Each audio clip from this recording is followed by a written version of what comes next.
Sorry. I was just thinking if I could edit the post because it's saying that we're doing a recap and catch up, which I had changed to say this was the live demo. So good evening, welcome.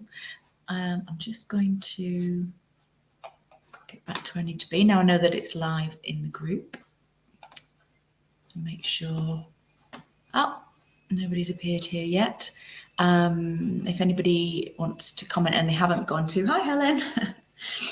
I haven't been to StreamYard before, just to give it permission to see your name. Otherwise I see just grey Facebook user, I think. Hi Shona, evening. Glad you could join me. Let's just see. Somebody else knocking around there. Let's see.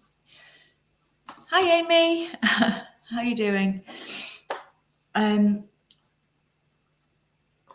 So, you know, a change to the sort of schedule as planned originally.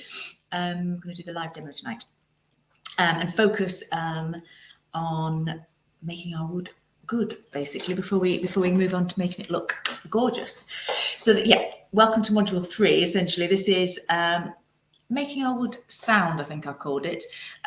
So that involves doing repairs, any replacements if necessary, and basically getting it looking as good and as solid as it can be before we even start to look at things like stains, making the grain pop, putting finishes on, all that kind of thing. So this is sort of the natural consequence of having gone out there and stripped all the finishes off. We're going to need to fix things up. So as much as possible, I'll try and sort of demonstrate through the different aspects through my piece, but if you've got different scenarios, just shout or post them up, because obviously there's so much variance in damage, and you might maybe make a decision as you reach it.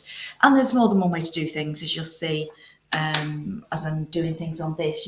There's certain areas of damage you might think, I'm going to fill it and I'm going to try and touch it up as wood. You might just think, no, I'm just going to strip it off, or I'm actually going to try and replace it. So it's not sort of like hard and fast. And for the purposes of this, there's no harm in going through the process of trying to fill it and then trying to touch it in. And if you don't like it, then replacing it, just to get the practice, because you might not have enough, areas of damage to try different. I'm trying to do different areas of damage in different ways on mine, so you can see them all as we go through. So first things first, though. Obviously, I haven't done any repairs yet, but I do need to get a good view of what the wood is like after the stripping process, and make sure that I'm happy I've got all of the finishes off before I start to do anything else. Plus, that's going to give me a really good view of, are there any more problems underneath there? And then we will go ahead and use some white spirit, which will help to really show what it's going to look like at the end when it's finished as well, so we can make some decisions as well because of that. But first I need to get iron going pink. I need to get my surfaces ready. So as you can see, I haven't actually stripped all of mine yet, so I'm still playing catch up a little bit, but I have managed to strip all of the drawers and the drawers. So for anybody who perhaps hasn't seen the previous Q&As, we were sort of looking at some of the woods, and this is stripped. I managed to get a blob of paint on it actually, so ignore that. Obviously I'll be able to take that off.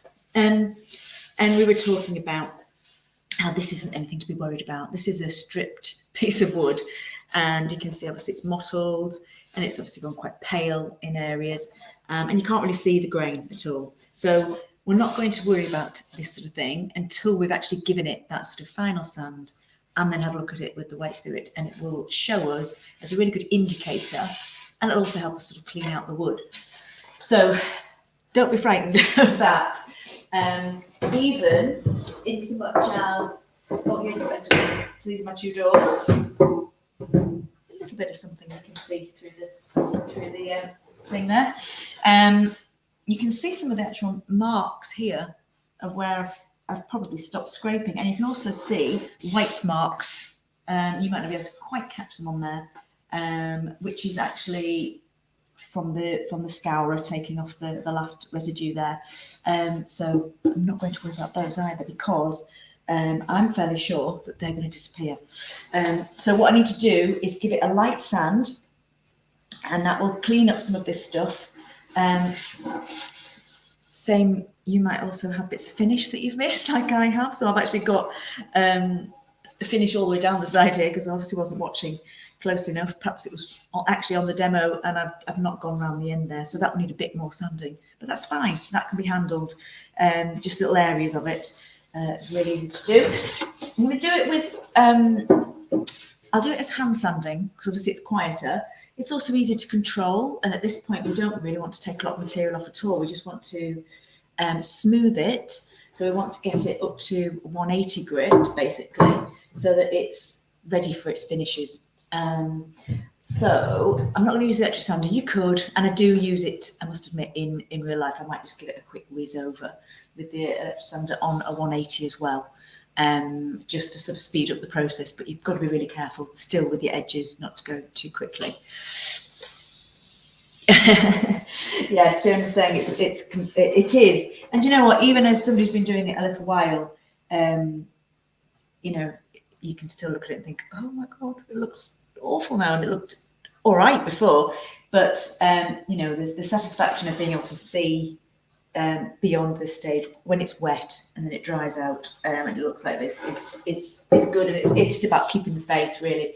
Similarly, we were saying about finishes that have split and giving you the impression that your wood is in really, really bad shape. It's like, keep the faith, and I think that's where the confident bit comes from. It's sort of like, you know, keep going, because it can be remarkably resilient, the wood, and until you get beyond that stage, you won't know what you're actually dealing with. So let's just do a quick stuff over here demo, and I'll get the close-up camera on as well. I'm going to use my cork block again. Oops, on the top here, if I can. This is the problem. A table full of stuff. There we are. I need to make sure I don't spend half my time trying to find things. So my grain is quite, it's not straight, but it has got a bit of an obvious direction to it, so I can sort of follow that. If you're doing something that's got a really, really swirly grain, you can actually sand in a circular motion, which is what an electric sander, a lot of them will do anyway. They are orbital to the sanders, they'll go round and round. So that's why I kind of like using the orbital sander for doing that last coat over, because they go round and round. You don't have to worry about, especially when you've got matched veneer coming in different directions. So, you know, I'm not against that at all. Let me just pop this on, and I'll just show you the sort of cleaning up process. Let's add it in. Oh, there we go. Be right there. So we won't take too long on this, because obviously we talked about sanding quite a bit in the previous. There we go. Module. There we go. Oh, I forgot that I've got my phone plugged in as well, because it went off last time, didn't it? There we go. Try not to drop things on the floor. So I will do my larger with the grain. And so all of this sort of mottled look here, I mean, I'm looking to get rid of it, but it doesn't matter horrendously if it's not perfectly all, you know, one colour. That's not what I'm aiming for. I'm actually trying to stop it not being as rough as it is. You should be able to feel the grain is lifted. I'm trying to knock that off, but at the same time I can smooth out. So there's a bit of finish there, a bit more down the side. So it doesn't need very much. I could actually, because it's curved, if you've got one of these, just use a piece of paper on the side and just put your fingers around it and hug the curve that way. As long as you keep your fingers sort of fairly even pressure, you can do it that way if that's more comfortable, or it suits the contours of your piece, which it does mine actually. So you can see it's starting to even it up there, which is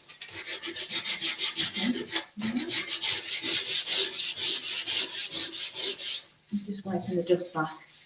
So you can already see the smoothness compared to this part here.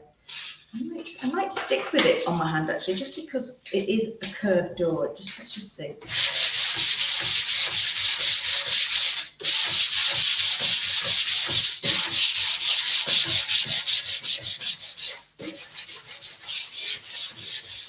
That looks a lot better already. Now, interestingly, what I've got here, can you see here this sort of yellow dust here? That is where the fibres of the wood have gone a little bit fluffy. And so we need to knock that off. It doesn't happen that often, but certain woods, it'll just, where the moisture has been in, this all needs to be sanded through, because when you put your finishes on, it can dry and look a little bit white. It sort of stops them penetrating properly. So I call it the fuzzies. I don't know if that's actually a technical thing, but so if you eyeball it now, and then I'm going to sand it.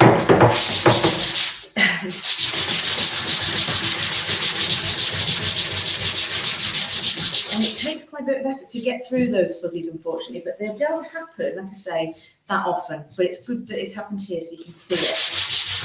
It's very disappointing when you get your finishes on and you realise that there's fluffy bits.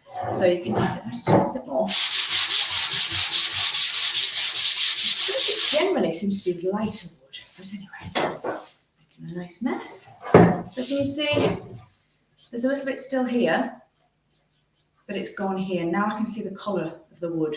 So that's going to allow everything to penetrate. It's going to bring all the colours out better.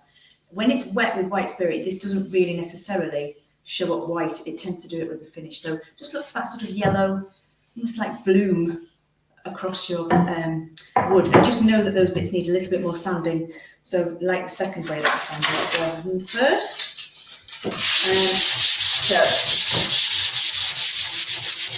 So that's the stripper. So that's hand sanding. It doesn't take terribly long. You can see it's coming up very nicely. Obviously I've got to go a bit harder on this bit. That's looking nice, and that's as much as I need to do really. Where it's got a bit more finish, I'll just go a bit heavier. With the just now, with the just going to look at the drawer in case anybody's used a different method. So I've got here on my drawer this big blank on the top here.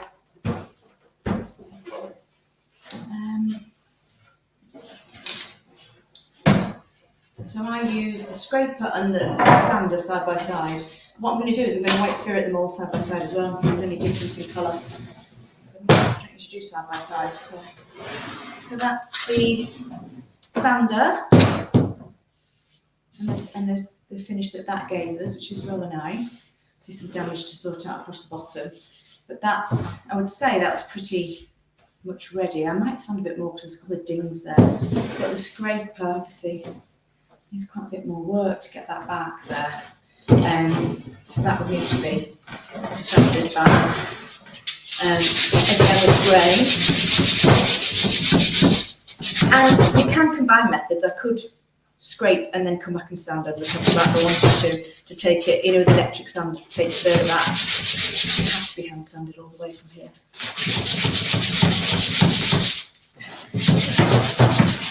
And obviously, you might want to wear a mask for doing this because it's not quite the same as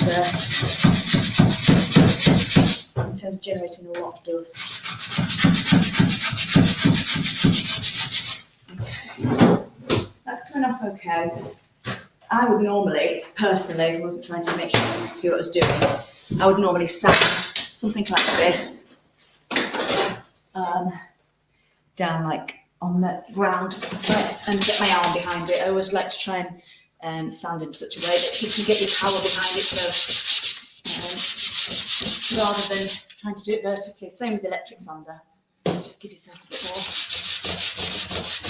elbow grease behind it. So that's nearly done now. And then I'll put some white spirit on and we can have a little look at it. Have a little look at doing some fixes.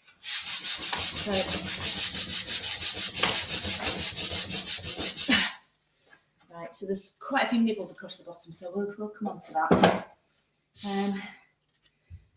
I don't hand sand very often, can you tell? Out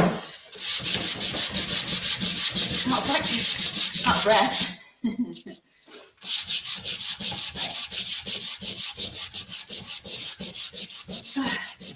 Right, and then I would use the paper to get in under that edge there. And maybe a smaller piece, but just for the sake of ease, I'll just fold it, put my fingers behind it, and just back and forth. Don't go across the way, because you make scratches that go. Okay. I won't complete that because I don't want to take too long about it, but I'll just get the brush and then. Ooh, well done. Right. Cool. Definitely not fit anymore. Right, let's just come back to me. So I'm just going to brush that off for now. Okay, good.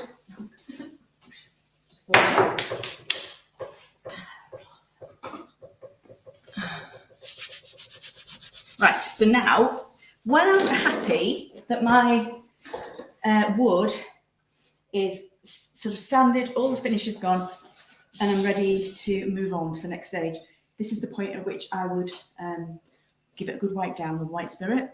In order, several reasons actually. Where's it gone? Maybe I'll just wipe my hands on the white spirit cloth actually. It has a few different roles. Firstly, it can cleans out that sort of very, very fine dust that's there, which is great if you are a tape designer, because that fine dust gets in the way and it sticks to your tape and it falls off. So that's quite a useful thing. But it also sort of effectively clarifies, a bit like toner. You know, it's that last thing that takes that any of that dust. You don't really want that. It's actually sort of almost invisible to the touch. Now, as we go through the refinishing process, I'll sort of bring in the tack cloth, which is a useful thing to get that fine dust off. But at this stage, we don't need to use it. We'll be using it as we go through to get off that fine layer of dust that a brush or even a cloth can't get off, a regular cloth, which, as you can see on my hand, don't really want that between our finish and the wood. The other good thing that it does is it shows you what bits of finish you've got left, because it won't absorb in the same way. You'll see the colour will be different in patches where you've not got enough finish off. So that's great, because you want to know that now before you put your finish on. And then you think, oh, I've got a patch. I mean, it's happened, you know, to me, enough times where, you know, it just hasn't absorbed in properly. So to have a trick like that with your sleeve so that you can see without having to commit to the finish that you've got little bits that you need to correct, basically. It also gives you a view of what it's going to look like at the end if you go down a sort of typical finishing process, you know, and you don't use something that's there's certain products out there that can keep the wood quite light, and then you know, they almost add white in.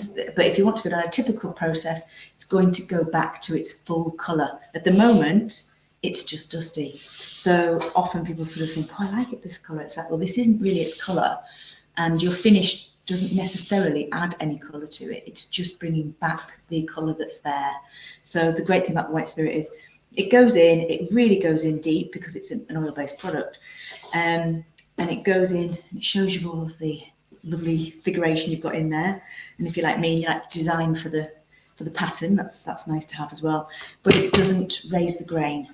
So it just evaporates off eventually, which is good, because if it raises the grain, like water, so if we just use a wet cloth, which you can do, you're going to have a prickly surface again, and you're going to have to sand it again, and then it's going to be dusty again, and then you're going to go around in circles. So white spirit is, apart from I don't like it for anything else, I don't think, but this is one of the satisfying parts of the process and the reassuring parts of the process, and it's good that you haven't had to commit to anything.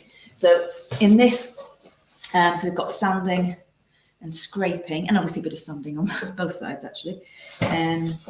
So it doesn't matter how you rub it on. I'm just using an old cloth, use an old rag. Lint-free is best because it could snag in places and that'd be annoying. You want to make sure that you're rubbing, making sure it goes in and penetrates properly, but you don't need very much, can you see?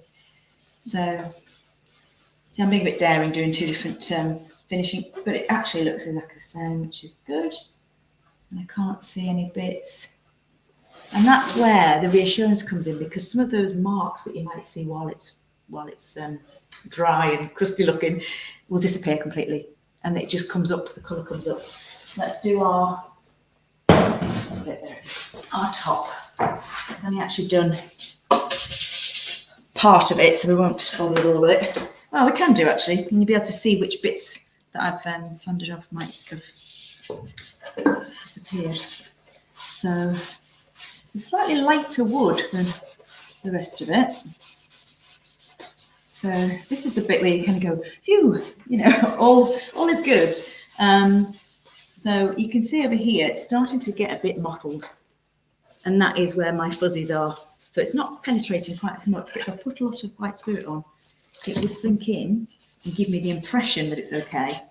But then when I come to finish it, it is quite mottled here and here. So now that you've seen those, hopefully you'll recognise it.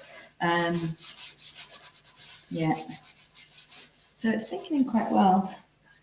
There's obviously those bits of finish down the side there. Yeah, so it's a lot deeper colour here than it is over here from that last coat. So, useful stuff. And again, on my doors, I don't think I've actually sanded my doors, but you wouldn't believe the colour that comes out of them when you've got your white spirit.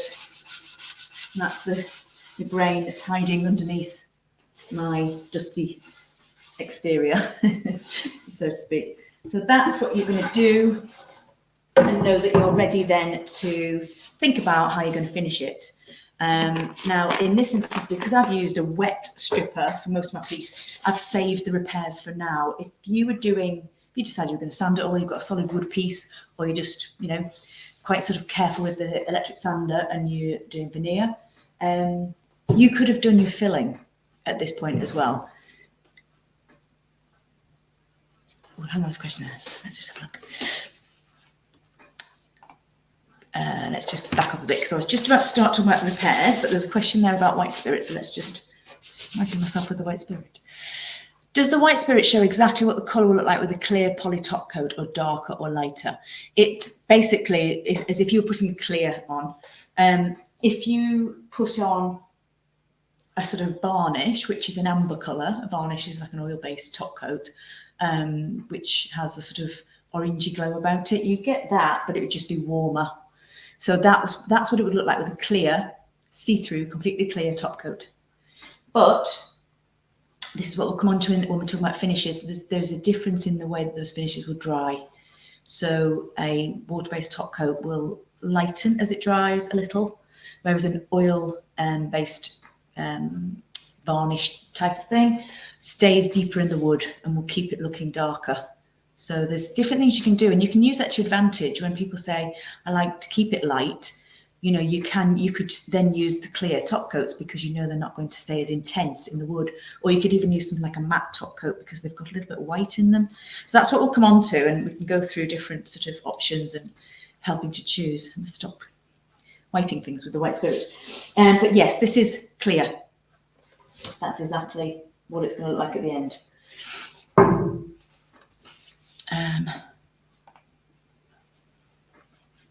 Yes, absolutely, Helen. I will definitely get a close-up picture of the fuzzy bits on the group. Yeah, and I think probably the official video of the live will have better clarity on the images, because it should be in full high definition. So yeah, I won't do any more on it. I'll take some pictures, because you can see I don't have that problem on this door. These two haven't actually been sanded, the doors, and the drawers haven't done it either, but it has on there, and I think it's a lighter wood, and I think that's why it's done it. And it's just literally, they're a bit waterlogged and just need knocking off. So yeah, I'll get you a photograph, but it's not a problem. Let's have a look. Yes.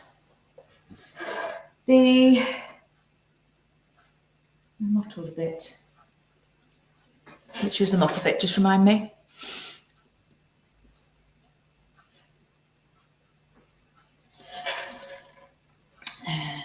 Right. Okay. So yes, we're going to talk about the fact that I haven't done any repairs, so we're going to do those tonight. You, like I say, if you were doing it with a scraper, or if you were doing it with a, let's just remove that again. If you were doing it with a scraper or a sander, you could have done some repairs up to now. And actually, if I'm going to use my electric sander to take the finish off, I'll often put my filler in. You can see a little bit of filler on this drawer here already. I'll often put my filler in because when I'm sanding, I can be sanding this filler down as well at the same time. So it's a bit of a sort of speeding up job, but to be honest, with filler, sometimes you find you still need to go back and add a bit more, or you find another spot. So it's not necessarily just one and done with filler, I find. Interestingly, when I was saying about wet stripping processes and the fact that I sort of tend to hang back from doing too much to it, like with the glue and the stripper and the filler, just in case the moisture from and obviously the chemicals in the stripper react with it and just degrade it. And actually, having stripped this properly, the filler that was there from a previous session is actually just flicking off.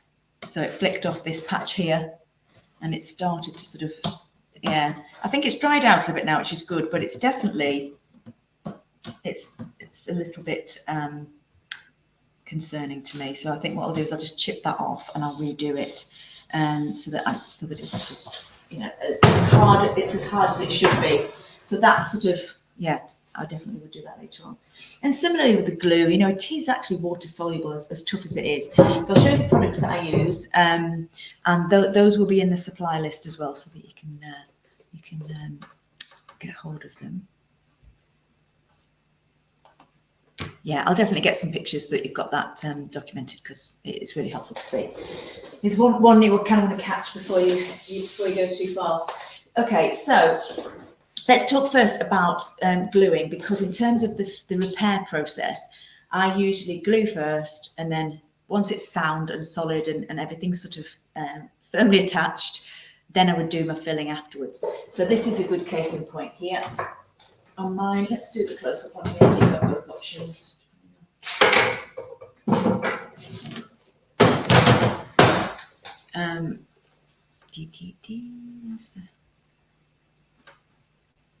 Just bear with me. There we go. This bit here is, trying not to break it.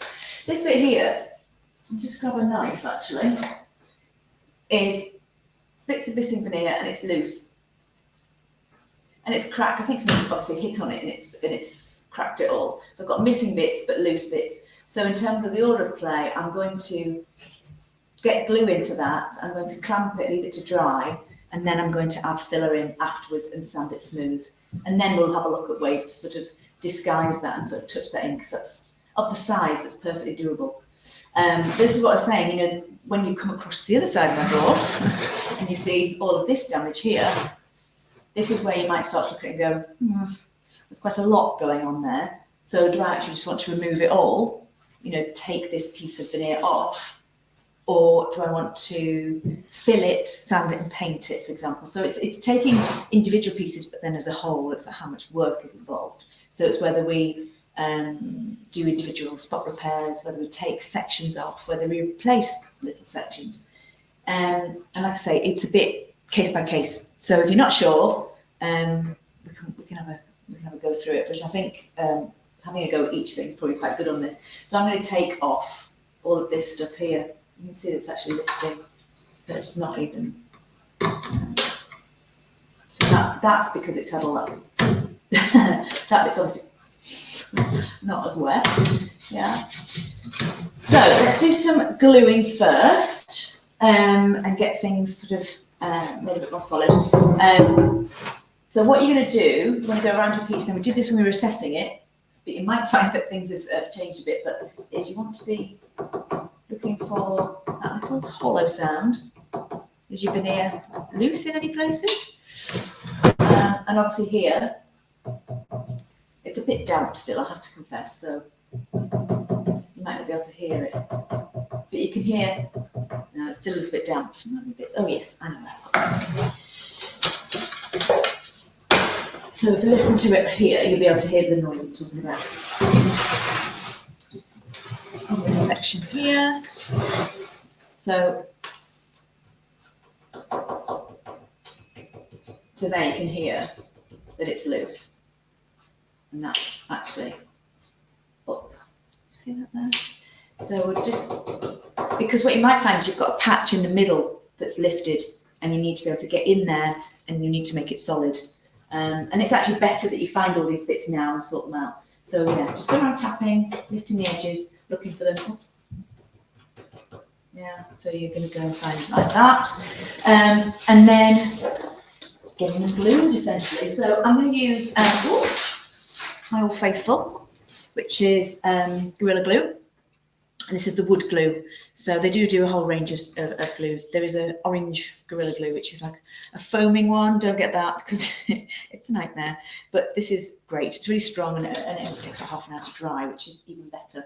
And you don't need to buy such big bottles of it. They do it in smaller bottles. And then what I like to do is get a little bit out to work with, rather than if I was fixing something large, I might squeeze it directly out with just a little bit on the container or something. So let's grab some glue. So let's just check that everybody can see. So I'm just going to put some out, and then now there's a couple of different things you can do. I just wanted to show you, and then I'll show you what I do, because some people use like a syringe to get in underneath. Now, I have a horrendous time with these things, and it might be just me, but I find they always get bunged up, and I never can use them again. So maybe that one's too thin, but it never really worked properly anyway.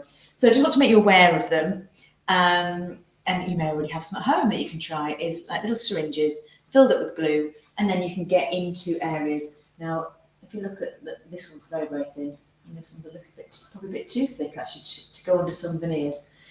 This one's quite handy because you can fill it up and pour the glue in. This one you've got to you can obviously take the plunger out and put it in, but I find I don't necessarily always get the glue out properly. So have a little look at those sort of things if that interests you for getting into some of these areas, particularly when you've got a split in your veneer, and it might be that it's bubbled up. I did do a little sample somewhere, which is, where is it gone? I'll find it in a second. We'll just do these ones for now. So I've had great luck with these, but I keep trying. But what I do, very rudimentary, but it works for me, is I just use a blade. So I've got an old, this is pretty old, you can see it's been used quite a while, but it's quite a large flat blade, and I just basically get in underneath that. And I actually need a bit of a clean. I've just had a workshop, haven't I, and it's just been used. So I could just use my other blade for this, but I'm just going to poke it in. This is what your electric sander is quite useful for as well, is cleaning up blades of things and scrapers that you've forgotten to clean and so on. So I basically just get my glue and will go around these areas and pushing it in as far as I can, and actually pushing it a little bit further than is maybe visible, because I want to try and get the glue in underneath, and so I don't really want an area where it's loose, and just spreading it basically. So just poking it in. It's not terribly sophisticated, but it works. And then let's just get it right in underneath there. Because we want to save as much of the original veneer as we can here, if we're going to then fill areas and then try and touch them up. So, if you've got a piece that's fallen off and you've got it, it's worth sticking it back on and going through the process of, aiming to restore as much of it as you can. Because, of course, you've got the original grains in there and obviously the original patination. So have a go at saving it first. And then if you get to the point where you just think there's too much here, or it's not looking right, then we'll go to the extent of perhaps taking off the veneer, and then you could create, you could fill that patch, or you could use replacement veneer to sort of to replace it instead of filling it. So I just want to wet a cloth, and then now mine's going to be quite challenging here because of how it is. So let's just think about how I'm going to do this. So if this was on one of your pieces, I would say grab something like, I like to use something non-stick. So you could use a piece of greaseproof paper and a block. And you could use, if you've got them, or if you want to get them, little clamps like this, which are fairly inexpensive, which are great for doing these little tiny repairs because they just attach here. You just squeeze them down and then they'll hold everything together while it's drying.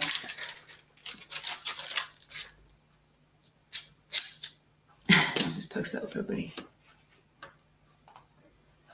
Yes, absolutely. Thank you, Amy. Yes, definitely use as is because you're just going to dilute the strength. So these little clamps are great, and they're fairly inexpensive. I think my first sets from Wilko's were 2 for $5 or something. So they're very, very useful for furniture. So here, if this was on the flat, I would probably get. Now I have these little stain block chips from selling the products. I've managed to do those two together by the looks of it, which are shiny. So anything that's got a shiny surface, so I don't know, a CD case or something that's not going to stick, because that's why I say greaseproof is quite a handy thing to have. You could put your block, put a piece of greaseproof paper down. What you're trying to do is stop the glue sticking. So, and then I'll clamp like so. So just open them out and then squeeze them. And as many clamps as you might need. So I might need 2 on this if it was clamping it and the repair was there. As you can see, mine's on a curve, so this is going to be fun. I'll figure it out. And then you just squeeze it up. And obviously, I think I put 2 on there. And what I like to do is, once I've squeezed it, and you'll see when you squeeze it, the glue's going to start coming out. I like to clamp it, squeeze it, then wipe it so that you can get the excess off, and then re-clamp it. Sometimes I might remove one clamp, wipe it, remove the other clamp, but then you can get the excess glue off because you don't really want that going into the wood or the grain too much. So, and it can be hard to do it in between. Now, the other thing you can do is you can put a weight on it. So if you've got anything really heavy, I mean heavier than like a can of beans, and what I tend to use, and it's the only thing they get useful these days, is I have quite a lot of these in all different sizes. So, because I did used to do weightlifting. So these dumbbell weights are really, really handy for weighing things down when you're gluing. And it sort of makes things quite flexible because you can turn things on their side and weigh them down to repair them. So you get away with the need of not having all the different sort of sizes of clamps that maybe a woodworker would have, for example. I have the little ones and some big ones, and that seems to do me okay. So you could weigh that down and just leave that to dry like so. But obviously I've got a little bit more of a challenging situation here, haven't I? So I've got to get creative. If anybody's done repaired curves before like this, they can tell me what they've done. So my plan was to either use a piece of greaseproof paper and some tape, or I could actually just fold the tape in half so it's not sticky. There you go. And a voice of expertise. Amy's telling us, use frog tape on curves, pull really tightly to hold the glue down. It doesn't stick as long as you clean off the excess glue. Works really well. So that's where I was going to. And we're always up for trying new things. Ooh, without getting your fingers stuck in it. I was going to stick it back to back rather than sticking it on, because never in my luck, I would come back to it and forget and rip it off and rip it the wrong way. Or you could just put a little bit of greaseproof paper in between. And I was just thinking of doing that and then taping it down. So let's just do it the other way. Let's put a piece of paper over it. But obviously, from what Amy's saying, you might not need to do that. So I'm going to use the back of the piece and just try and anchor it down. Lock it up, because it's quite heavy, and then try and pull it really tightly. And I might have to put lots of tape on it because I've got a curve that way and a curve that way. And obviously, if you give this a little bit more time and attention than this, you can see where my tape's gone in, there's a little bit there that's going to get filled afterwards, but we'll concentrate on just getting it to be solid. So when this is all dry, you come back and you won't hear any rattly sounds. It will all be nice and firm. So let's try another piece. Yeah, I think my instincts were good, and thank you for letting us know that that works, because I didn't find out afterwards. But having all this damage on the end is quite challenging, on the edge is quite challenging. So I do that all the way round with that. In terms of bigger repairs, I don't know if anybody's got any bigger repairs to do. I've got quite an interesting one up here. I'm going to show you very briefly, because I won't do it from end to end, because it's I might actually video it for you. Anybody'd like to see, but it could take a bit longer than I've got in this session. Oh, throwing things around. So I'll leave that to dry on there. I just managed to rip it off. Set it to one side, is obviously the way to do it, isn't it? This is the state of my drawer. If you wondered where the other one would go, where the other one was, this is what happened when I was stripping it. So it literally fell apart. So for anybody who's got bigger structural repairs to do, here you go. So I've ended up with all the pieces. We were talking about being able to, if I'd had time, I would have had a go at this actually. We were talking about being able to replace these bits of veneer. So what I've got here is ply, bits of ply from the drawers. So there we go. That's the two sides of my drawer, inside, sorry, and then my sides there. And my front is just totally fallen apart. Which, as I said, I'm actually prefer to do that so that I can make it sound again and I can make it safe and solid, than just being a bit, a bit rattly. I thought I was just going to have to fix these dovetails here. I've got to go back to basics. So while it's apart, these two bottoms, I can get into some a bit easier. So they just slide into this rail here, like so, on this style of furniture, anyway, this era. Just slides it back, and they've actually been screwed underneath. So give them a sound, and if not, I might flip it over before I stick it back together again, and give it a good refresh. But we'll be looking at the actual tidying up of the insides next week, when we're looking at shellac and how to do stuff like that. So I might give that a bit of a prep in readiness. But what I need to do to get this sound again in terms of construction is I need to glue it. But what you need to do is make sure you get rid of the old glue first. So where it's shiny is to get in and give that a sand. And actually, I can't see any on there, but I can see it on here. I can see the old glue, which is obviously given way, but that old glue could stop the new glue taking hold properly. So I would sand that off so that it's back to the wood, and that allows the new glue to get a good grip. And if I can get in there, if there's anything that looks shiny, I will. And then obviously the glue is going to go on both sides. Make sure you've got this right way around. And then these will go together. Those will go together. Depending on my clamping capabilities, I may have to do two at a time. I've got a couple more clamps over there, but they are falling apart, so I need to be. And that's where these really big ones come anyway. So, which will allow me to clamp the sides while it's gluing, like so. And I can have one on this side. And if I had an all sort of 4 operational ones, I could obviously clamp it that way and that way as well. And get that solid. And then probably what I will do afterwards is I'll come at the bottom there and I'll probably put some screws in. Either that, or I will, if I'm flipping it over, Sometimes if they don't have scribbles, that I'll use like little veneer pins and just tap those in around the bottom just to reinforce it. But I will do a little separate video when I'm putting that together because it will take a little too long right here. But it's just the same sort of process with the glue, wiping off the excess after you've clamped it and then reclamping it, but slightly bigger clamps. Right, yeah. Okay. Has anybody got anything that's different repairs, different damage in terms of that needs gluing? Let me know. We can have a chat about it, and we can. I think. Let me just go back to me, and then glue wise. Right. Yes. That's it. So we're going to talk about filling. So obviously I'm not going to go anywhere near the bits but I can start to show you that on other areas.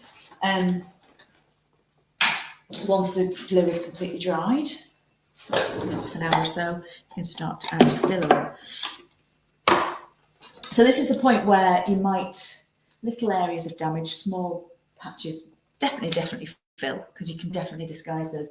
But you might want to weigh up whether you're going to fill it, whether you're going to take it off, or whether you're going to paint it, whether you're going to add some new veneer in, that sort of thing. But let's just go down the route of just doing a little bit of filling. Where's my drawer gone? Oh, it's right here. Too many drawers. So I was going to have a little look at this one. And I'm still not sure with this one what I'm going to do, because it's quite a lot of damage, but I do have this grain that comes up here. So whether I'm just going to fill it all, and because I don't fancy trying to glue new veneer going over that curve. The other idea would be to strip it back to that line and put a different veneer on. So I think I'm just going to go step by step through the process with you, and I'll fill it fully, and then I'll try and patch it in with paint, and then we'll just see. We'll just see. So let's just see where's the best place to put that. So on this particular piece, I don't have a very heavy grain.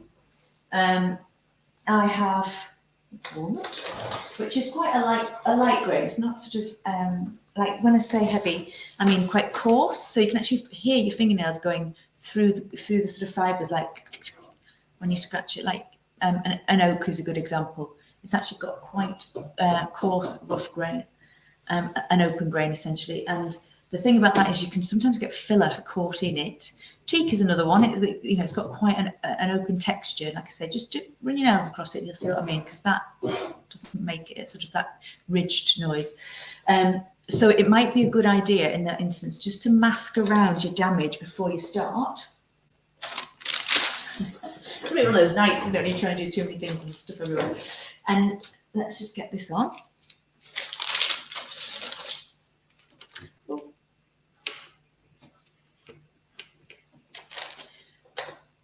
Let's have a look. Let's just catch up with, in case I rattle on something that's looks like the back edge of Amy's actually has some water damage to the chipboard and it's swelled up a bit. Ah, yeah. So that's a situation where I would take an extra little step. So that's a really good one to have thrown in the mix, actually, because this is and I have MDF on my piece. But if you could share a photo, that would be amazing in the group as well, so that we can I could just share what I've done in the past that's worked for me. And I would usually use my top coat to sort of bond it together, because the sort of the chipboard, like Amy said, is swollen up, and it almost starts to get a bit, and yours might not be, but it swells up and it sort of crumbles. It sort of goes all sort of desiccated because it's old as well. And so when you put filler on something like that, it hasn't got anything to really grab onto, and it can just crumble off. I don't know if this is the situation or if it's just literally that it's swollen. Maybe I'm kind of reading into it because that's what I've had before. But If you have got swollen chipboard that has started to go fluffy and kind of crumble away, that's when I would use my top coat, which we will come on to what that is, but I can share links with you. And I just use that to sort of bond the fibres together, and then I would use a filler, and then I would sand it down. Now, if it's just swollen and it's quite firm, that's a point where I might try and just clamp it. So it might just be a case of water damaged the chipboard and it's swelled a bit. I think I need to see a picture. I just realised, because we had a case of this at the weekend, and there was some. I kind of need to see what the impact it has had on the actual veneer, because the piece we were looking at the weekend, it must have somebody had gone to screw the back on, and the screw had gone in too much into the veneer, and it had lifted and cracked the veneer on the outside of the piece, and it had swollen the chipboard. And so we were putting glue in there and then clamping it to try and bring all the fibres back together, to sort of smush it back together, but sort of and bond it basically. So I'm assuming it's done something to the veneer. It's pushed it up in some way, because you could just sand chipboard, can't you? So yeah, let's have a little look at it. But yeah, if it's fluffy, I tend to put my top coat on first before I fill. So that's something to be conscious of. If you now I've got let's just. Tell us a bit more about it anyway, if you want to, or share us a picture. It's either.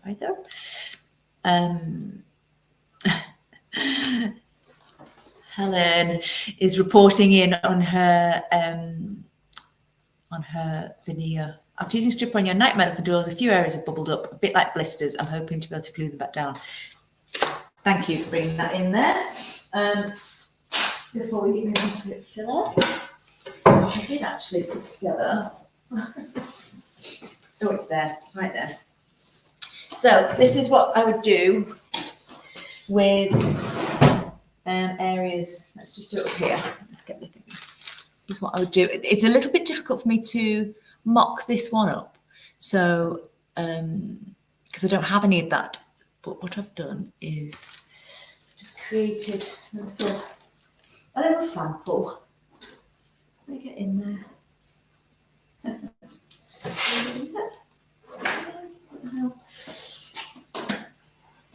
And so this is the point where the glue is all gone. There it is. So this is my little sample of some walnut veneer, which is bubbled up a little bit. And sometimes a bit like these ripples here, sometimes you get a bubble, sometimes you get a split at the top of the bubble, and so you have to be a little bit brave, and you have to, if there's a split down the middle of it, so say a split, obviously it would usually be in the fibres of the wood, so you'll see the split in line with the fibres, not just across it like this, but this is just a mock-up. You need to get your blade in. You need to get your blade in there.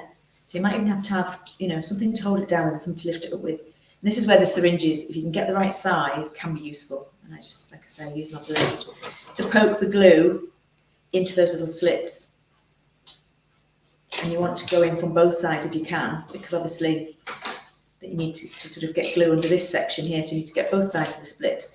And then either, using a greaseproof paper or the shiny object sort of method, that's what people do. The shiny surface that glue won't grab hold of is to then weight it down, really, really weight it down, and hopefully it will dry flat back in place. And if you don't have a split, if it's just a bubble, you're going to have to actually make one and actually cut into the veneer, and then open it up and get your glue inside. Sometimes when I've had really lifting veneer like that, though, obviously not pretty veneer like this, I've actually just cut out that veneer and replaced it and filled it when it's a lot of it and it's very, very rippled, but just a little, two pieces that come up together and they're a little bit sort of curvy either side of the split is perfectly doable to get that flat again, with a little glue pushed in and then a weight on top. So I'll give that a go and see how you get on. See if you can save the day.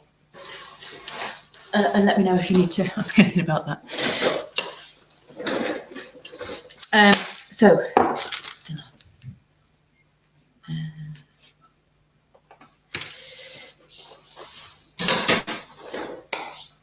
Right, so I am using the Ronseal 2-part wood filler, which I think you get it in a lot of places. Most of the DIY stores will have it, and it's pretty reasonable. But where it definitely wins for me is it's a 2-part filler. So it's not ready mixed like a I'll leave that on actually, like a polyfiller would be, which is ready mixed in a tube. So this is a lot harder. You know, like you get 2-part epoxy glues and that sort of thing. You mix them together with a hardener and it just goes rock hard. So it's the same principle. And I use the dark, so you can see it there, which it says for, whoa, where's the camera there? Walnut, chestnut and dark oak. Having said that, the colour that it actually sands up is perfect for something like teak, and it's still okay for you know, this kind of the colour that I had on the front of my door. So I think it's a good all-purpose one. They do light and white, and white's obviously not going to be great for us for a lot of stuff, but light even is probably only good for pine, which a lot of us still don't work with, so I'd go for dark. When we're touching in, blending in our damage with wood coloured paint later on, this is going to get us there a lot quicker. We don't have to do as much touching up, unless you've got a really pale wood, in which case go for the light one. I did used to use, I thought I'd just mention this because I know there's people around who've been doing furniture for a long time too. And I used to use the car body fillers, which is the same idea. You get like a little pouch of hardener and you mix it in. But I've stopped doing that because I kind of became aware that the wood contracts and expands and is a different thing from metal, effectively. You know, the car body being literally, this is for filling metal car. So we need something that's going to work with the right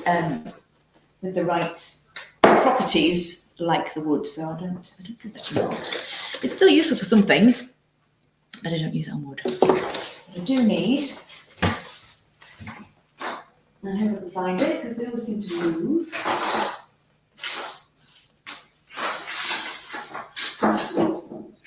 Right, okay. Okay, I'll just get it away.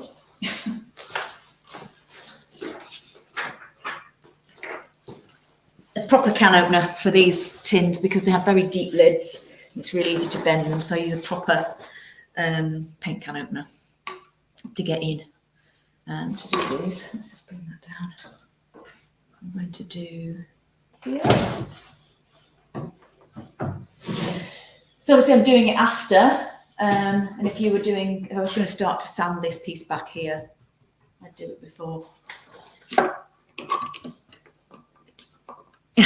Well done, Helen. That's the way forward. And I think that's part of the trick, really, is to not let the things phase you. And I suppose when you've made as many mistakes and as many cock-ups as I have over it, because I can be a bit sort of like, oh, I'm just going to try that, and then to sort of figure out how to fix it. You know, you do get quite resilient and you sort of think, well, I'll fix it somehow. So yeah, stay hopeful, give it a whirl.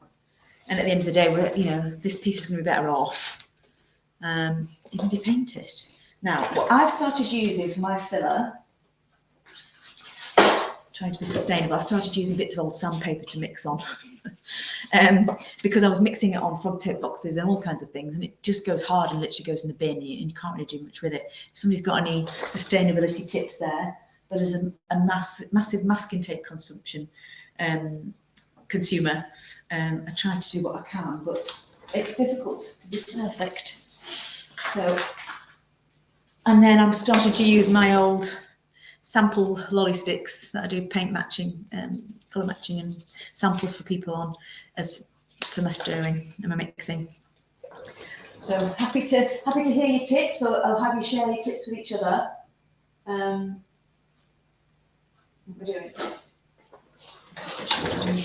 So we're saying, if you have an open grain, so it's more coarse looking than this. This is more of a closed grain. You want to probably go around your the outline. You can use little bits of tape just to go and protect it from the filler getting caught in the grain, which wasn't very artistic, was it?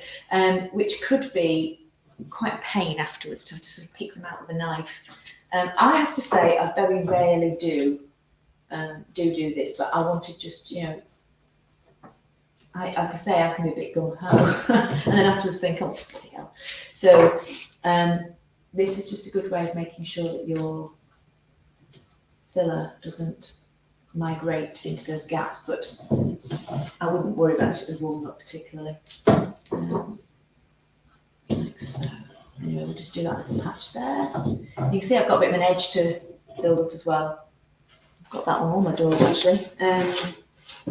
What was it? This one here. This is quite challenging filling to do actually. You can see the profile is just nibbled down the edge all the way down. So to build that up and sort of keep it on, it's going to be interesting just to make sure that it doesn't fall off when you're trying to sand it smooth at the end. Let's have a look.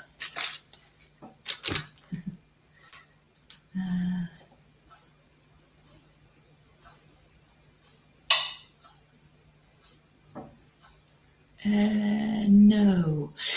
If it's bubbled, does it not overlap when you slice it? No, it's not expanded.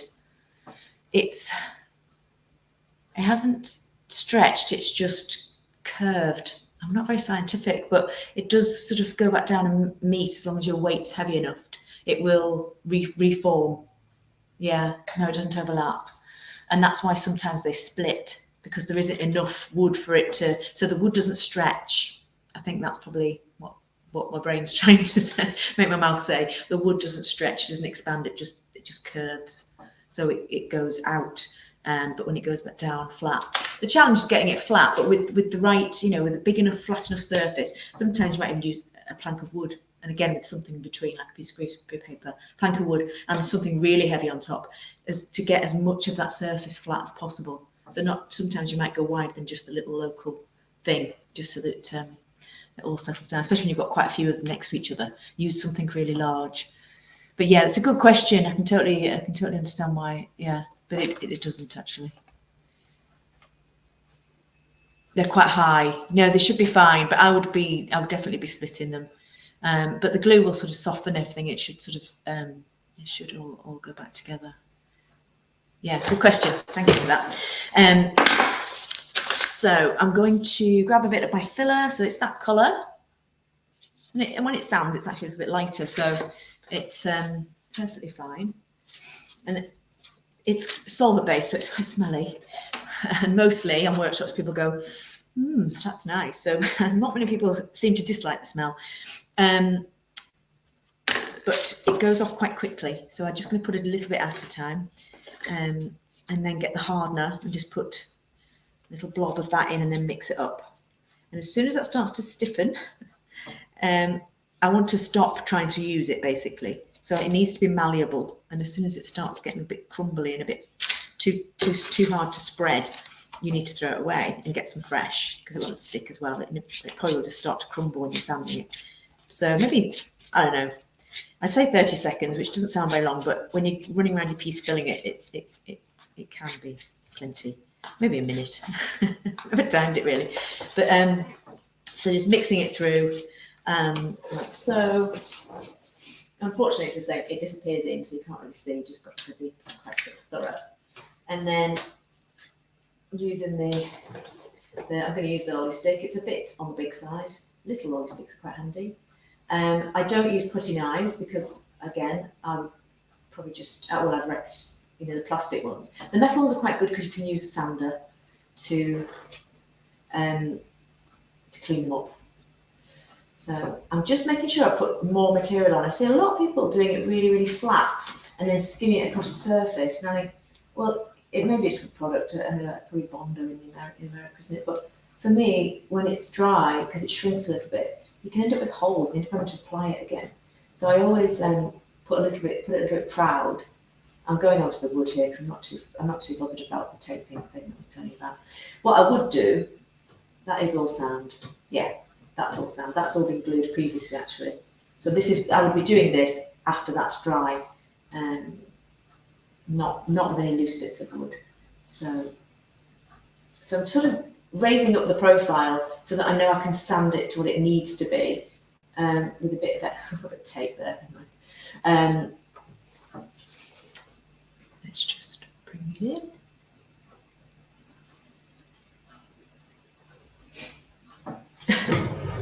Ooh. Trying to. I'll do one on a different angle. But it's quite important to sort of kind of push it in, make sure there are air bubbles underneath. Like if you're going to fill the holes on your piece, you want to kind of keep pushing it in, and it'll sort of burp back at you a little bit. I'm not going to do it on mine, but just keep going until you feel like you've not got any air trapped in there. So I'm sort of pushing it down. And then I'll probably put some tape at the back. So I'm just scraping it off, just keeping extra. And then I'll just use that same sandpaper technique with my fingers behind it to sort of shape it. And you know what, invariably there'll be the odd bit where I go, no, I didn't put enough there. There's now a little hole. I need to put a bit more on, but that's fine. It's really quick and easy. Just grab the tin and stick a bit more on. It's not the end of the world. And like I say, when you're doing stuff, you often spot extra bits, particularly in painting more than wood refinishing, I guess. You'll spot things that might need a bit more. Anything you can feel with your fingertips, it's probably going to need a bit of sanding, a bit of filler. So we'll leave it like that. And then with the edges, oh, there's a bit missing there, look. Seems like it's, so the edges I would sort of scrape my, scrape my thing that way to try and get it to build up and then push it in. That's what I normally do. And I don't mind if it's a bit messy, because I'll use, when it comes to sanding, the filler I usually start on the 120 to get the bulk of it down quickly, and then I'll go to my 180. That's just because I'm impatient. You could sand it down with 180 and just stick to that while you're sanding this, if you haven't done that as well. So that's just started to go now. You can see the fact that I can't actually get it off the paper anymore. You don't want to be forcing that in anywhere. That's done. So I can mix some more up. And then that's going to be 20, 30 minutes, and it's you can actually tell when it's done because it goes cool to the touch. It's kind of warm, like the process. It's processing it. You feel the heat in it, and then it goes really cool, and you know that it's ready to sand. Let's have a look.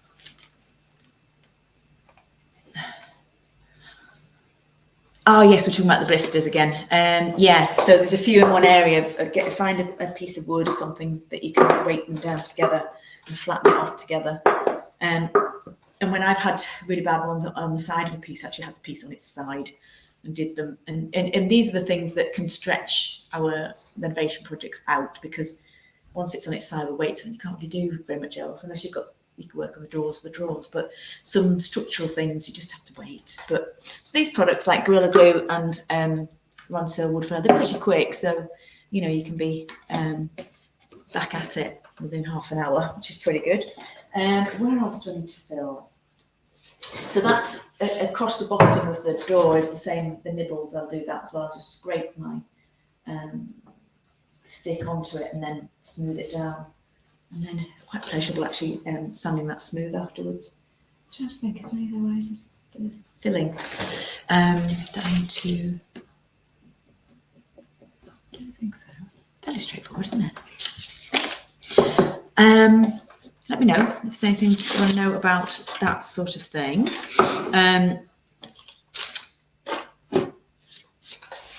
And so in this instance, obviously I'm going to come in along and try and blend that in with the wood tones. You can even use, you can even use a little bit of, the end of your knife to sort of mimic the grain if you've got quite a coarse grain. So it won't be necessarily completely smooth when you finish. So we'll come on to that. Now, if you've got areas where it's just too big, really, and you're thinking that you might want to remove it completely, that might be another option. So I've got a little bit, I think I'm going to do it on that end of that same piece there. I'm going to take some of the veneer off so you can see. And I'll just give you an insight into the options for adding veneers on. I've got a piece here. This is my other piece actually, which it sort of needs to wait a bit, but it's probably going to get some veneers. So what I'll do is,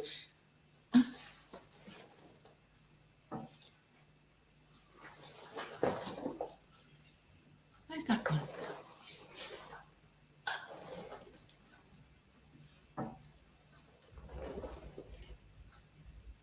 I apologise.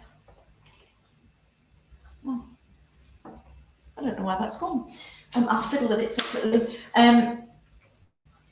Where I'm going to be doing veneers on that, so I want to do a separate standalone demo on that because I need to choose with them the right veneer to use. But I thought I'd talk about it and just show you some of the small things you can do with veneers right here, right now. But I think really the best thing to do collectively is let's go through the process of trying to repair. So we'll glue, we'll fill, and we'll sand back, and then we'll go through the process of trying to touch things in. And then if we don't like it, we could take that step. Unless you've got like massive damage and you just want to strip it off and you want to replace, you know, completely and not even try that. That's absolutely fine.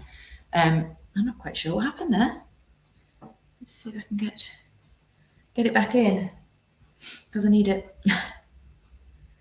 Kicked me out.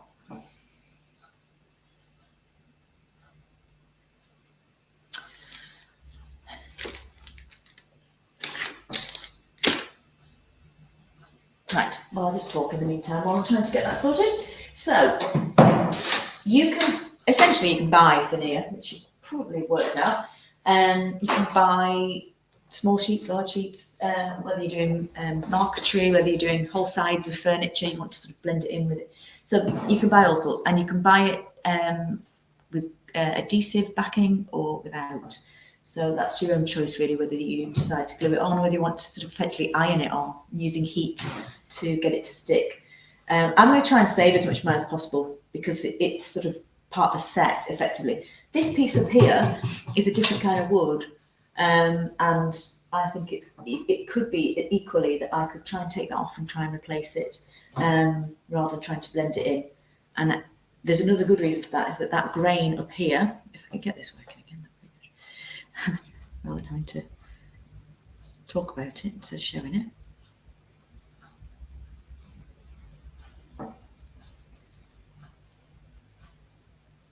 It's getting there.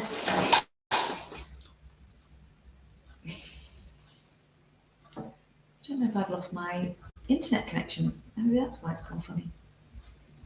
Oh no. No.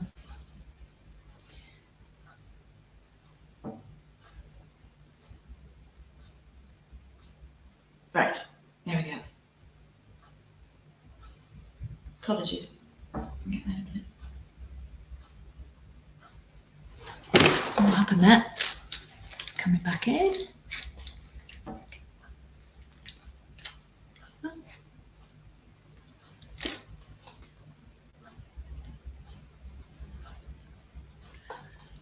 I just seem to have lost my internet. I might have to pick up the camera from over there and bring it. Not very helpful, is it?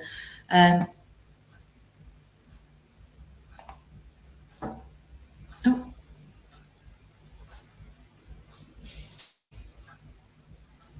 It's showing, but it's not. Oh, there we go.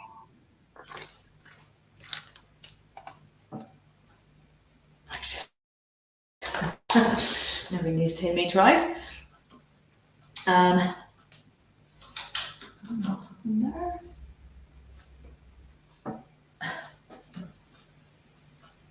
Right. So this here is, I think it's still warm up, but it's just not interesting bits of the grain. And touching in where there's not as much going on as there is here. You can see it's just like little flecks and a background colour. That's going to be quite hard. And I should also say this is upside down. So this is the top edge that sticks out. Just thought it'd be easier for you to see it this way around.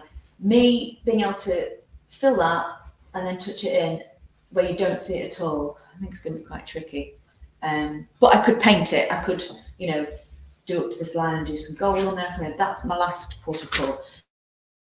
So I was just going to the process of taking it off as well. It's my guinea pig essentially, because now it's been glued, it's been filled, it's coming off here. So if I wanted to take it off and add some, let's move that out of the way, some veneer on here. So you can see that I've already had a go at it.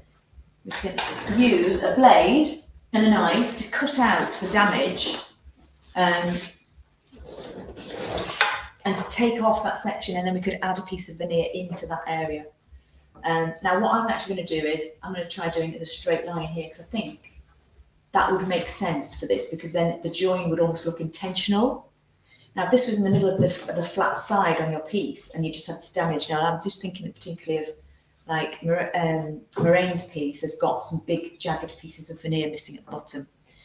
And so if she wanted to replace those, she could actually cut them out and find some matching veneer and have that added in. And then when we come to refinishing it, we can sort of play around with the colours to get that sort of match. So that whether we use stain or shellac or whatever, just to blend it in.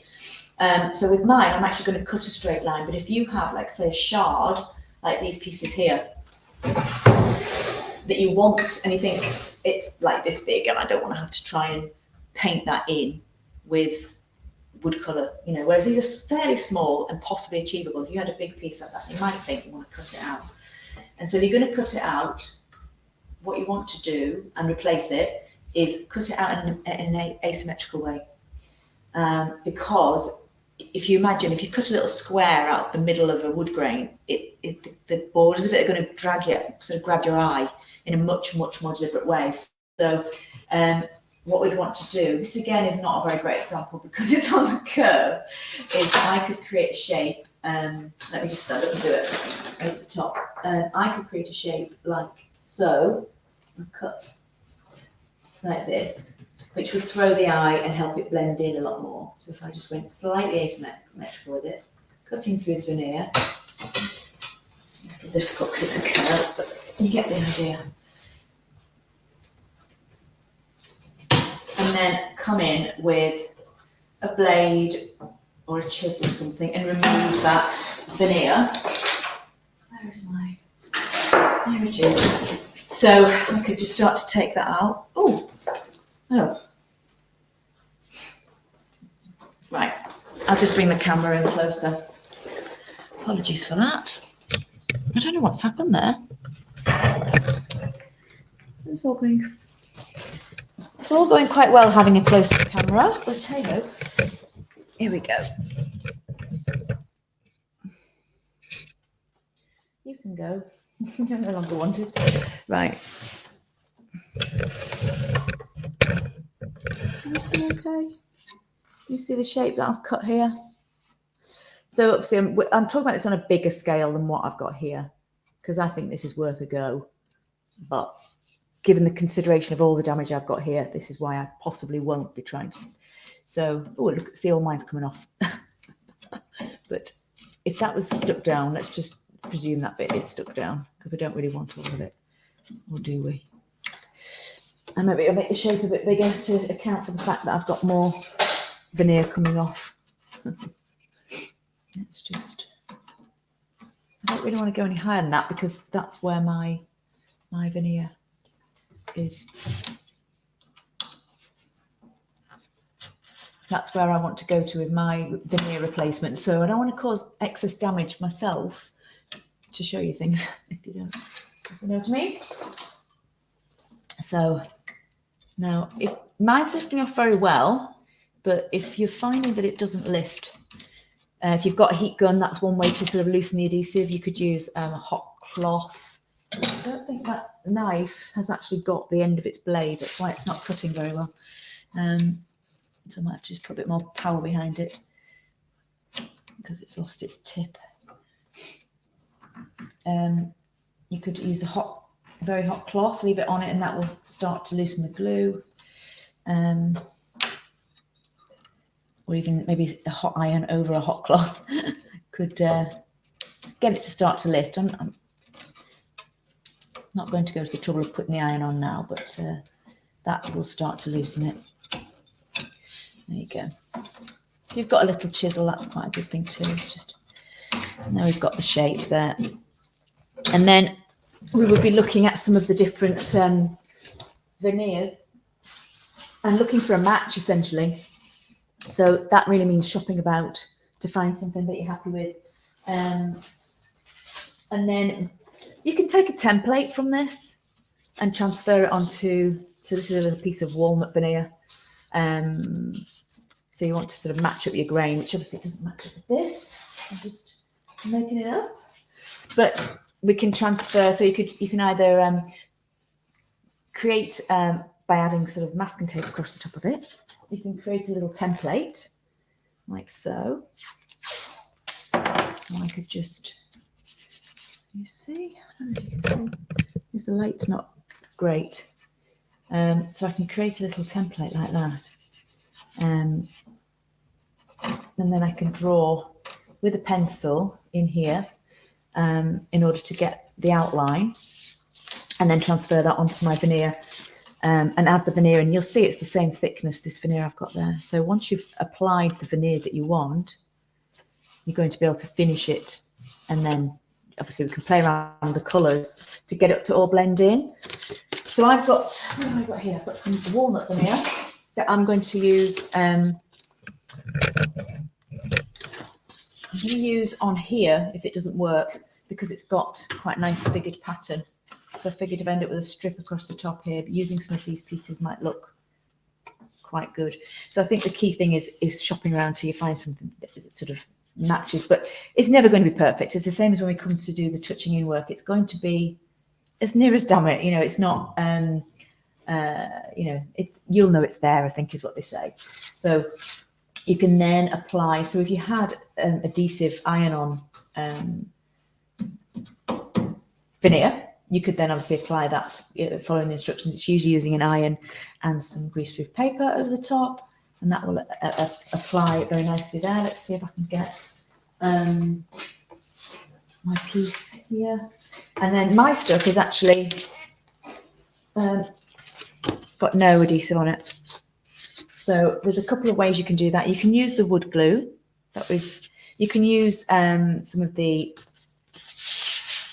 I forgot what it's called. It's gone.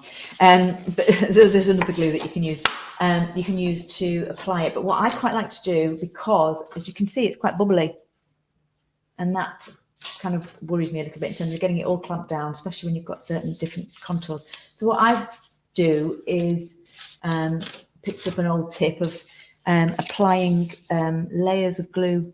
So you create your own sort of size, I suppose, on the back by so it's got 3 coats of wood glue on it, I think, and I do the same to the surface it's going onto, and then you heat it with an iron, and the two just bond instantly, and of course the iron will smooth it into place, which is perfect, just what you want. So so I could actually apply that sort of little piece there if I wanted to, just perfectly fit it in like so. But I will do a little bit more of a close-up on actual veneer applications when I just pull you back a little bit, because this piece here, this is my other piece here. This is the other one that I've been working on, which I'll be able to go into a bit more detail on next week. But I've been having to test it out because it's for a customer project, whereas this one is, you know, do what you do to it, and we're needing to get the wood tones right. So this has been stained. So this was the original, if you remember. Oop. Like so, and now it's got like a walnut stain on it. So, and it, of course, I've taken the moulding off, and I think it looks a lot better. So I may not be re-veneering these, but I will be next time, I think. These are the top doors, and these are going to become doors, not glass doors. So this if this is what is agreed, this will be a mahogany veneer across the front. Potentially, I don't know what we'll do on the back. We'll do sapele, because that's got sapele on the back, so that they match the bottom and top. So we'll have some large sheets of veneer coming, so we'll be able to do a bit of a close-up on that. And so if you've got any areas where you'd like to sort of consider doing that, just let's have a little look at it, and I'll be sharing some links. I've got a few things to pass on with you for you in terms of supplies, etc., and resources got to get caught up with. And so I'll put some links in so you can have a little look at them. Yes, good question, Shona. Yes, where can you buy it? So because I'm starting to look at it in general terms, I don't actually re-veneer very often. If I had a beautiful piece that was teak and it had like a really badly damaged side, and I just thought, I'm just going to take this off and put a brand new piece of teak on. But generally, I've just stuck to the methods that we're going to go through over the next couple of weeks, the filling and the touching in method, really, rather than replacing veneers. So I've done it in limited areas, but not on the scale of this size. So this is going to be quite exciting to be doing a really big full-on door, or 2 doors. And so I've got some more links, more than the ones that, because before in the past I've bought this stuff from eBay years ago. But what I like about it is it's quite figured. So it's a really useful one to have around because it's got quite a nice grain on it. And I think, you know, that's the thing, is shopping around for something that's got the grain that would work, whether it's a burr or whether it's, you know, it's got a lot of pattern so that it can match. Yeah, so I will share the ones I found. There were quite a lot, but I'll share the ones that I'm looking at the moment with you, because I thought I was going to be re-veneering this in walnut to make it look like this kind of period of furniture, but I'm really pleasantly surprised with how the mahogany is looking as stained. So, because I think it is quite nice to keep the original wood of a piece, which is why I don't strip it off if I can help it, and I don't stain it very often either. But we will be going through those as options, because sometimes things just need the extra help, don't they? So I'm forgetting the camera's over there because I've moved it, and usually it's over there. Let's have a look. Can you add the files? Yes, absolutely. So I've got a few files to add for you this week because of my little sort of scheduling. Oops, to get caught up on. So bear with me, and I'll be back up to speed and get everything in there for you. So yes, definitely some veneer suppliers to have a look at, and also the other thing to just make you aware of is you can get veneers in different types. So you can get sheets. So these would have been, these were square, so they weren't quite A4, but you'll get a lot of A4, and then obviously you get cut to size massive sheets. But you can also get it on the roll. And these ones are quite narrow. This is like an edging tape or edge banding. So it's specifically intended for replacing the banding, the edging on your drawers, or adding it if you've got sort of quite a rough area that, you know, you just think it needs to look a bit more polished. You can actually apply the thin wood. It's very similar to what you might put along the edge of your kitchen countertop, except it's wood. And so I think this is an oak. And to be honest, I was looking the other day, because I was going to do these walnut doors, and I was looking to get the matching edge banding, because if I put a veneer on the surface, I may have to redo the ends, because you'll be able to see the top of that layer of wood I've added. So I might have to do another edge to disguise it and to sort of gather it in. Otherwise, it might just be, it might just catch, you know, that little thin layer. But the walnut edge banding looks exactly the same, to be honest. And my thinking is you just stain this, because it's not particularly very visible. It's quite a light grain. And I actually did think this would be quite good for on here. But unfortunately, it bends the wrong way. The grain was cracking when it goes around there, whereas this is, the grain's running this way. So because you can see that it would bend much better around that way. So I could probably do with a wider one of this, which you can get up to, I think, 50 millimeters. And you could have sections of that going across, would actually look quite nice, because that's the way the grain runs. So that's something I could do there to replace it, so I could refinish it as wood. But I'd have to do sections of it side by side. But this is iron on, which is good. So if you find you've got any damage along the tops of your drawers or the sides or even the underneath, where it's lifting up and you've got bits missing, which quite frequently happens, you've got bits. I could not find one drawer that had broken edge banding to show you. But if you do, you can just, obviously, you could try and rip it off, scrape it off, heat it and lift it off and replace it with some new wood. And most of the veneer places will sell that. And there's tons of links like that on Amazon. I think it's just the really big sheets that you don't get on Amazon. Yeah, so I will share those with you. But yeah, I don't think I have any instances particularly of using this, but once I've got some more, I'll have a go at that.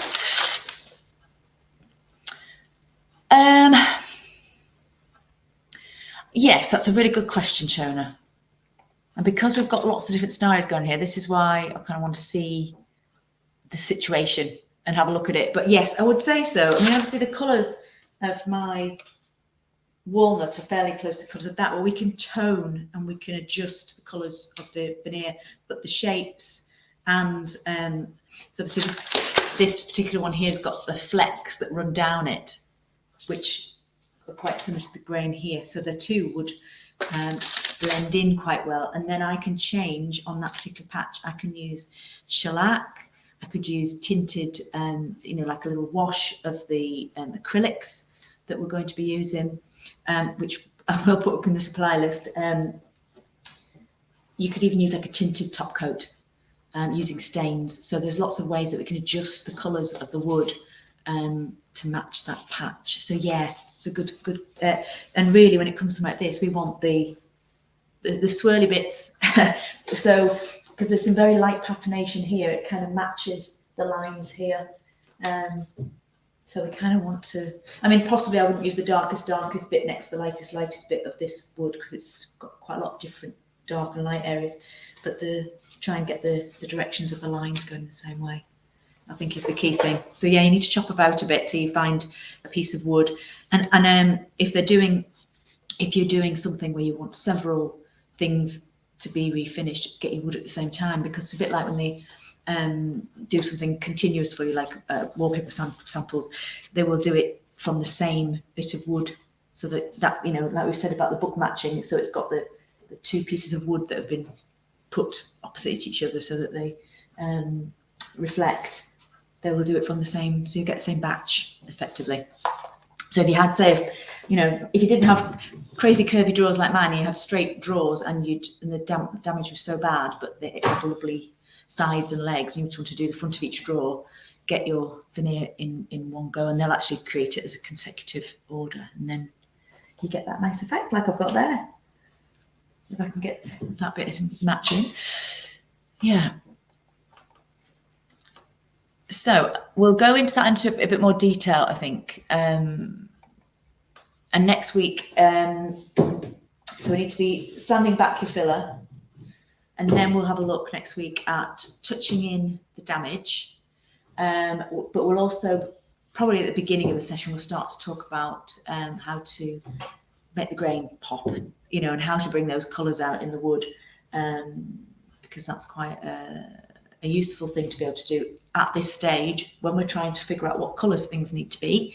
We'll talk about staining, if that's something you want to do. It could be to adjust the colour because it's not nice or quite the tone you want, like my wood there, so I can go through that. But it might also be you want to do it for decorative purposes. You might want to add some accentuation in there, and it's the same technique, but we'll go through that as well. And what else? I can't think. It's on my head. I think there is something else, but I can't think what it is. But we can come back to these veneers. So I'll get mine in, because I was just a little bit too far away from being able to order it, and I can't order £100 worth of veneers and get the wrong ones. And then we can have a little look at those together. So if you've got any scenarios, again, feed them back to me so I know. Let me just remind myself what else next week was. And if you've got any questions, just shout out. Yeah, we'll do some practical stuff on that next week. I can't remember what else.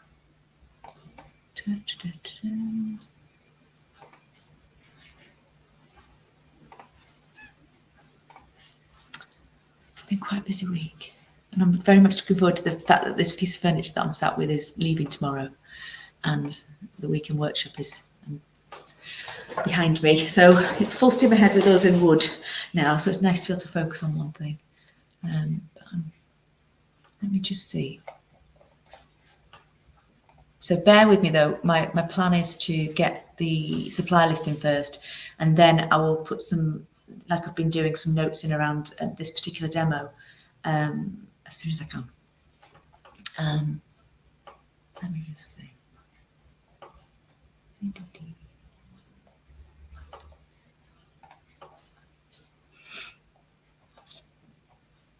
Enhancing the wood.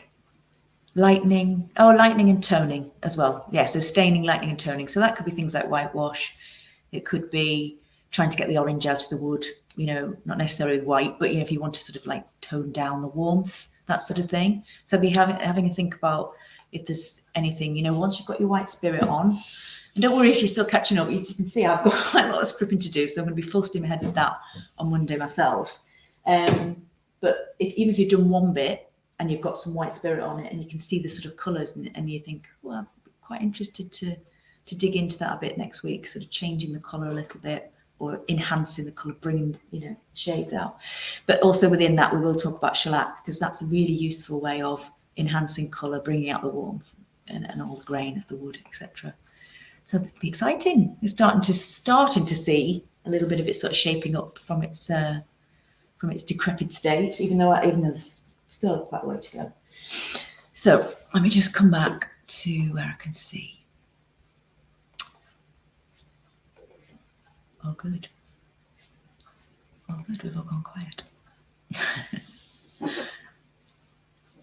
I think shellac might change my life. I love that comment because it changed mine.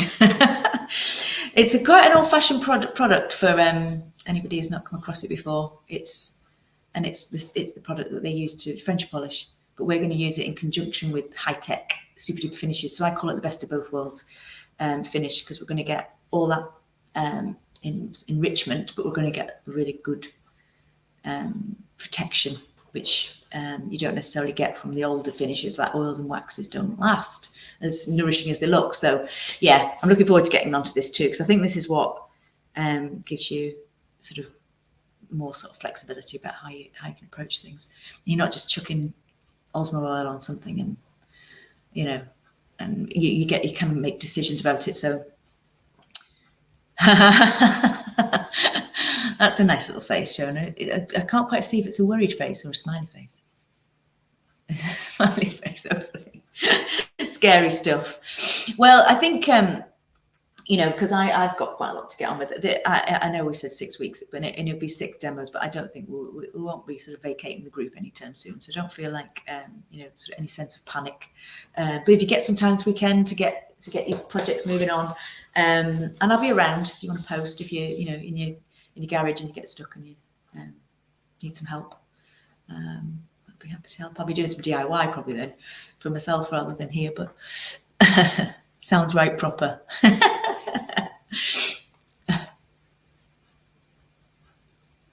It does, yes. I'm going to show you how to make it too, because it's super cheap. Yeah, so I'm going to get some alchemy on.